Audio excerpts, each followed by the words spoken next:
That's the 2000 Olympic torch. And yeah, I was How actually... did you end up with that? Because in the country, I was recognized as one of the greatest achievement in any sport in the country, winning in any world championships and other tournaments I won, and I reckoned that I should keep this torch and also do the run for the Olympics. And yeah, it was pretty exciting. Yeah. I was the only nominated person to actually take the torch for run. So What was your first thoughts that made you go, I want to be a kickboxer? For the first, I would say I built my interest when I saw some of these Bruce Lee and Chuck Norris movies and stuff like that, and I thought I wanted to really get into martial arts. And so my first martial arts I took into in Taekwondo, and that was back in 1987. And then I moved on to Kung Fu, which was one of the Papua New Guinea actually had a martial art, Kung Fu Kakafusei. And then I got 4-10 black belt, and then I switched over to kickboxing. That was early in 1996. So I had different pretty background in terms of martial arts, Taekwondo, Kung Fu, and Karate.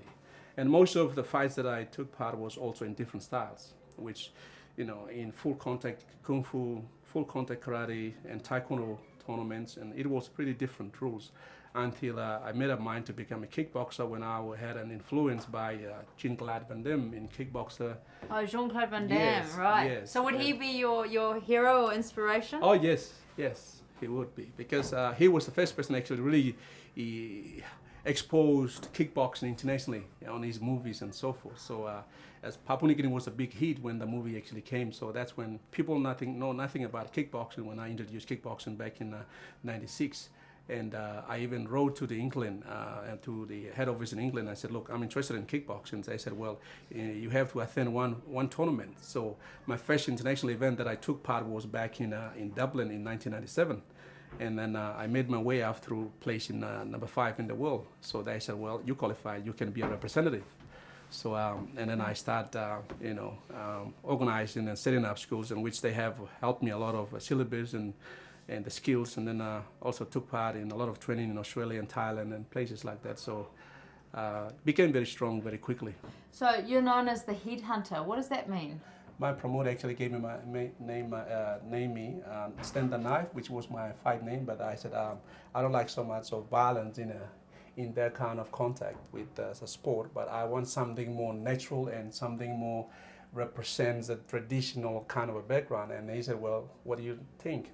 I said, what was one of your, hobbies when you were a kid? I said, I was a good hunter. Well, why can't I call you headhunter then? I said, well, makes sense.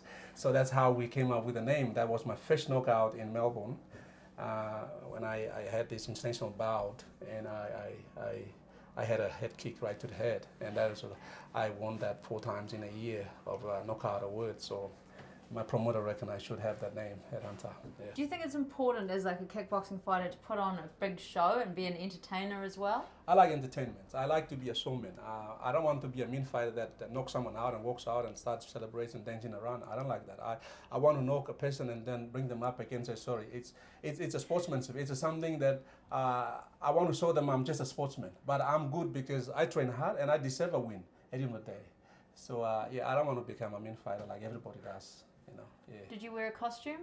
I do have my costumes. I have my own bow and arrow. Actually, it comes out without a ring, and then that's my own little war dance and all that kind of thing, and makes people, At the end of the day, you are a foreigner. You actually fight in the heart of someone's country, and you need to find ways to capture an attention, and someone really show a lot of interest in, oh, that's Hunter, he's my favorite. Then obviously you have both sides supporting, oh, Headhunter, or Peter, or John, whatever name you name it. But at the end of the day, I want to have that face, support the people screaming, and I like to entertain people as my fans. This is what I do.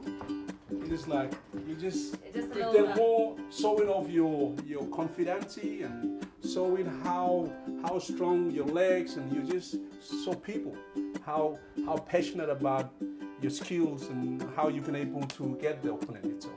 But have been quite frightening for your opponents. Oh yes. Well, people actually access on a lot of YouTube and so forth before they fight. Yeah, this is Headhunter. It's got massive head kicks accidents and unsurprisingly and all that.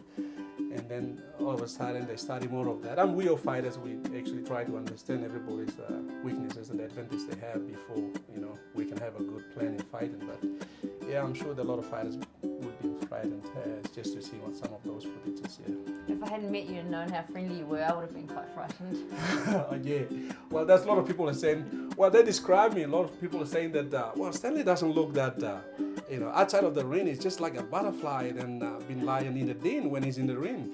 So, well, obviously, I said I wouldn't really describe further on that, but yeah, that's how people describe me. I mean, at the end of the day, I just want to be a person that's not just a world champion or not that as a fame person that walks around and trying to be mean.